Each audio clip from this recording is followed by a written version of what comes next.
नमस्कार साथियों, आज है 9 अक्टूबर और 9 अक्टूबर के जितने भी इंपॉर्टेंट करंट अफेयर के क्वेश्चन बनने वाले थे आज हम उन सभी को डिस्कस करेंगे। साथ ही उनसे जुड़े हुए महत्वपूर्ण तथ्यों को भी जानेंगे, जिससे कि विभिन्न एग्जाम में हम प्रश्नों को आसानी के साथ सॉल्व कर सकें। तो चलते हैं दोस्तों आज के पहले प्रश्न की ओर। हमारा पहला प्रश्न है, विश्व कपास दिवस कब मनाया जाता है? विश्व कपास दिवस कब मनाया जाता है? तो दोस्तों विश्व कपास दिवस मनाया जाता है 7 अक्टूबर को। कब मनाया जाता है? 7 अक्टूबर को। दोस्तों कपास की बात करें तो कपास की जन्मस्थली क्या है? भारत है। कपास की जन्मस्थली क्या है? भारत है। दोस्तों कपास भारत में हड़प्पा सभ्यता में भी उपजाई जाती थी, जिस कारण भारत को सिंडोनवासी भी कहा जाता है। क्या कहा जाता है? सिंडोनवासी, क्योंकि कपास को सिंडोन बोला जाता है। क्या बोला जाता है? सिंडोन। इसी वजह से हड़प्पा सभ्यता को कभी कभी सिंडोन सभ्यता भी कह दिया जाता है। दोस्तों कपास की बात करें तो कपास काली मिट्टी में अधिक उपजाई जाती है। किसमें? काली मिट्टी में। और काली मिट्टी को रेगूर मिट्टी भी कहा जाता है। क्या कहा जाता है? रेगूर मिट्टी या स्वतः जुताई वाली मिट्टी, यानी कि स्वतः जुताई वाली मिट्टी। दोस्तों काली मिट्टी की बात करें तो ये ज़्यादातर प्रायद्वीपीय क्षेत्र में पाई जाती है। चलते हैं दोस्तों अगले प्रश्न की ओर। हमारा अगला प्रश्न है, फिच रेटिंग्स ने भारत की जीडीपी की विकास दर अनुमानित की है। तो दोस्तों जान लेते हैं कि कल हमें सही जवाब किन किन लोगों से प्राप्त हुए हैं। तो दोस्तों वह प्राप्त हुए हैं हमें खुशबू भारती जी से, संध्या भारती जी से, दिव्या वार्ष्णेय जी से, सुबोध कुमार जी से, अनु शर्मा जी से, अनीता जी से, संगीता जी से, शर्मा जी से, अंजना गोस्वामी जी से, अजय सिंह जी से, रितु सिंह जी से, आयुष सक्सेना जी से, उमेश कुमार जी से, मुनेश कुमार जी से, रोहित गौतम जी से और निशांत शर्मा के द्वारा। इन सभी लोगों ने हमें सही जवाब दिए हैं कमेंट बॉक्स में। आप भी इन लोगों की तरह हमें कमेंट बॉक्स में सही जवाब दे सकते हैं। दोस्तों हमारा प्रश्न था, फिच रेटिंग्स ने भारत की जीडीपी की विकास दर अनुमानित की है। तो दोस्तों फिच रेटिंग्स ने भारत की जीडीपी की विकास दर 8.7% अनुमानित की है। कितनी की है? 8.7%। चलते हैं दोस्तों अगले। हमारा अगला प्रश्न है, गुरु घासीदास राष्ट्रीय उद्यान और तमोर पिंगला वन्यजीव अभ्यारण्य। गुरु घासीदास राष्ट्रीय उद्यान और तमोर पिंगला वन्यजीव अभ्यारण्य को संयुक्त टाइगर रिजर्व किसने घोषित किया है? तो दोस्तों ये घोषित किया है छत्तीसगढ़ ने। किसने घोषित किया है? छत्तीसगढ़ ने। छत्तीसगढ़ पहले मध्य प्रदेश का हिस्सा था। किसका हिस्सा था? मध्य प्रदेश का। बाद में ये अलग राज्य बना दिया गया। दोस्तों छत्तीसगढ़ की बात करें तो छत्तीसगढ़ में 11 लोकसभा सीटें हैं। कितनी हैं? 11, जबकि 5 राज्यसभा सीटें हैं। दोस्तों अब मैंने क्रम शुरू किया है कि लोकसभा और राज्यसभा दोनों की सीटें बताई जाएं, जिससे कि विभिन्न एग्जाम में ये सीट्स पूछ ली जाएं तो आपका प्रश्न गलत ना हो। तो छत्तीसगढ़ में लोकसभा की कितनी सीटें हैं? 11 और राज्यसभा की 5। दोस्तों बात करें छत्तीसगढ़ की तो छत्तीसगढ़ की राजधानी कहाँ है? रायपुर। कहाँ है? रायपुर। एक न्यू रायपुर भी बसाया गया है। छत्तीसगढ़ के इस समय मुख्यमंत्री हैं भूपेश बघेल जी। कौन है? भूपेश बघेल जी। छत्तीसगढ़ में भारत का न्यायग्रा जलप्रपात भी पाया जाता है। कौन सा? भारत का न्यायग्रा जलप्रपात। दोस्तों यहाँ पर दाई दीदी मोबाइल क्लिनिक योजना भी चलाई जाती है। कौन सी? दाई दीदी मोबाइल क्लिनिक योजना। चलते हैं दोस्तों अगले प्रश्न की ओर। हमारा अगला प्रश्न है, भारत का पहला स्मार्टफोन आधारित ई वोटिंग समाधान ऐप विकसित किया है। तो दोस्तों ये विकसित किया है तेलंगाना। किसने? तेलंगाना राज्य ने। तेलंगाना की बात करें तो राजधानी कहाँ है इसकी? हैदराबाद है। कहाँ है राजधानी? हैदराबाद। तेलंगाना में 17 लोकसभा सीटें हैं और 7 राज्यसभा की सीटें। कितनी है? 17 और 7। दोस्तों अगर लोकसभा सीटों की बात करें तो सर्वाधिक उत्तर प्रदेश में है और वह हैं 80, जबकि राज्यसभा की भी सीटें उत्तर प्रदेश में सर्वाधिक हैं और वह है 31। यानी कि लोकसभा और राज्यसभा की जब सर्वाधिक सीटें पूछी जाएं तब आपको दोनों जगह टिक करना है। क्या? उत्तर प्रदेश। और विधानसभा की भी पूछी जाए तब भी उत्तर प्रदेश। चलते हैं दोस्तों अगले प्रश्न की ओर। हमारा अगला प्रश्न है, यूरो 2024 चैंपियनशिप के लोगों का अनावरण किसने किया है? तो दोस्तों ये अनावरण किया है जर्मनी ने। किसने किया है? जर्मनी ने। जर्मनी कहाँ का देश है? यूरोप का देश है। कहाँ का देश है? यूरोप का देश है। चलते हैं दोस्तों अगले प्रश्न की ओर। हमारा अगला प्रश्न है, कोसी कॉरिडोर विद्युत पारेषण लाइन भारत ने किस देश को सौंपी है? कोसी कॉरिडोर विद्युत पारेषण का मतलब है ट्रांसमिशन। क्या मतलब है? ट्रांसमिशन, यानी कि विद्युत का आवागमन यानी कि ट्रांसमिशन।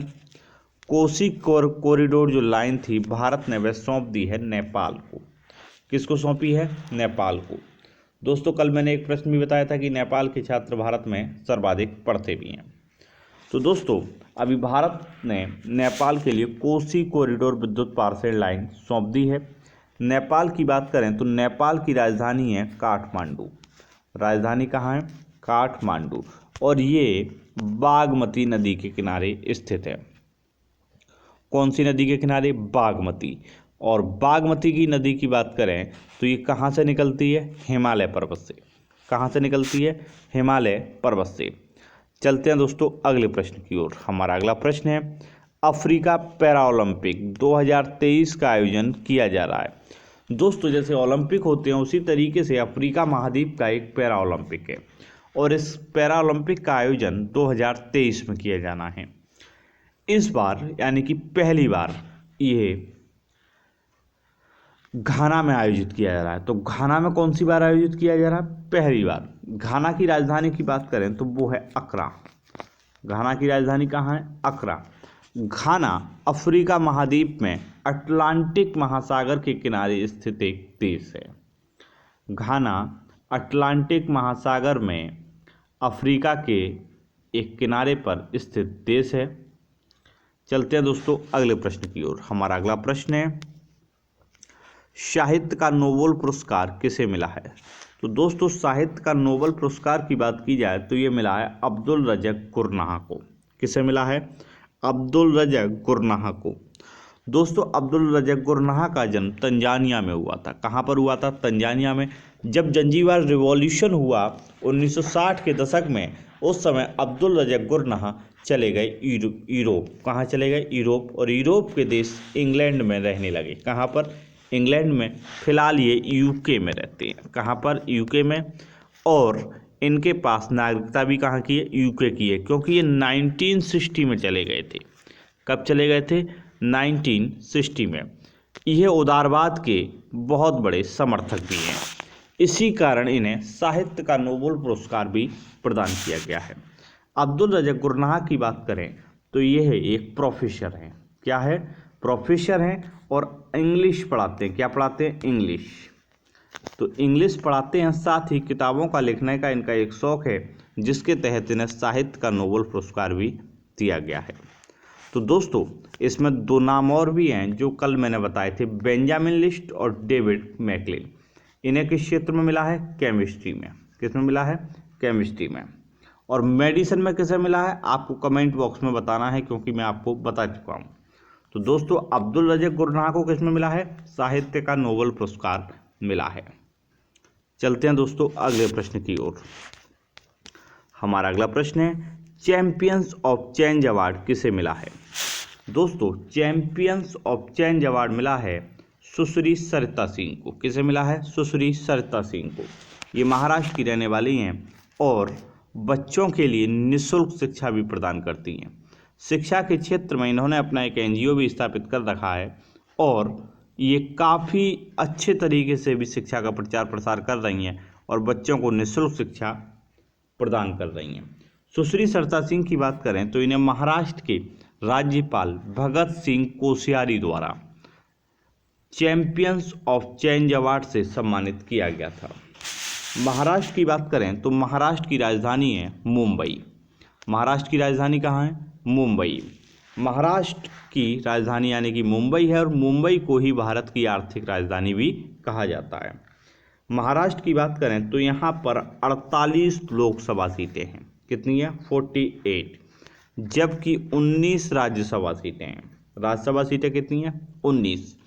महाराष्ट्र की बात करें तो यहाँ के मुख्यमंत्री इस समय उद्धव ठाकरे हैं। कौन है? उद्धव ठाकरे। और उद्धव ठाकरे के बेटे आदित्य ठाकरे द्वारा अंबोली में एक मछली की भी खोज की गई थी।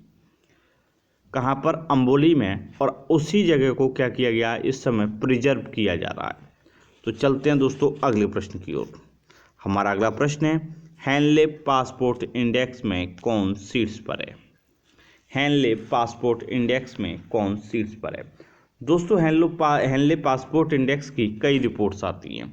इन्हीं रिपोर्ट्स के तहत यानी कि हर 3-4 महीने के बाद वह जारी करता रहता है, और इस बार शीर्ष पर रहे हैं जापान और सिंगापुर दोनों।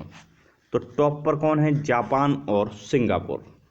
अगर बात करें दूसरे स्थान पर, तो टॉप पर कौन है दोस्तों? पहले तो जापान और सिंगापुर, जबकि दूसरे स्थान पर हैं दक्षिण कोरिया। दूसरे स्थान पर कौन है? दक्षिण कोरिया और जर्मनी। कौन है? दक्षिण कोरिया और जर्मनी। भारत की बात करें तो भारत 90वें स्थान पर है। भारत कौन से पर है? 90 पर। जबकि जापान सिंगापुर कौन से पर है? पहले पर। और दक्षिण कोरिया और जर्मनी दूसरे पर। चलते हैं दोस्तों अगले प्रश्न की ओर। हमारा अगला प्रश्न है, रतले पनबिजली परियोजना किस पर है? तो दोस्तों रतले पनबिजली परियोजना बनाई जा रही है आपकी चेनाब नदी पर। किस पर? चेनाब नदी पर। रतले पनबिजली परियोजना की बात करें तो ये भारत की एक बहुप्रतीक्षित परियोजना है और भारत इसे जल्द से जल्द पूरा करने वाला है। तो दोस्तों रतले पनबिजली परियोजना यानी कि रतले बांध परियोजना भी पूछा जाए तो वो कौन सी नदी पर है? चेनाब नदी पर। तो चेनाब नदी कहाँ से निकलती है? ये निकलती है चंद्रा और बहागा के संगम से, यानी कि बाड़ालाचला दर्रे के पास से। चेनाब का पौराणिक नाम अस्किनी भी है। क्या नाम है? अस्किनी। चलते हैं दोस्तों अगले प्रश्न की ओर। हमारा ये प्रश्न है आज का प्रश्न। आज का प्रश्न है कि एसडीजी भारत सूचकांक में कौन शीर्ष पर है? एसडीजी भारत सूचकांक में कौन शीर्ष पर है? आप इस बात का जवाब हमें कमेंट बॉक्स में दे सकते हैं। हमें आपके कमेंट का इंतजार रहेगा। चलते हैं दोस्तों कल के प्रश्न की ओर। हमारा कल का प्रश्न था, उत्तर प्रदेश में कितने स्वच्छ आइकॉनिक स्थल हैं? तो दोस्तों उत्तर प्रदेश में 2 स्वच्छ आइकॉनिक स्थल हैं। कितने हैं? 2। एक तो है आगरा का किला। कौन सा है? आगरा का किला। और दूसरा है वृंदावन का बांके बिहारी मंदिर, यानी कि मथुरा का बांके बिहारी मंदिर। मैंने कल साथ ही आपसे एक प्रश्न और पूछा था जो उससे जुड़ा हुआ था, वह था कि टॉप पर कौन सा स्थान है? टॉप पर कौन सा स्थान है? तो वो है सांची का स्तूप। तो दोस्तों आज के लिए बस इतना ही। आपसे मुलाकात होगी कल नए करंट अफेयर के साथ, और मैं उम्मीद करता हूं कि आपको ये वीडियो ज़रूर पसंद आई होगी।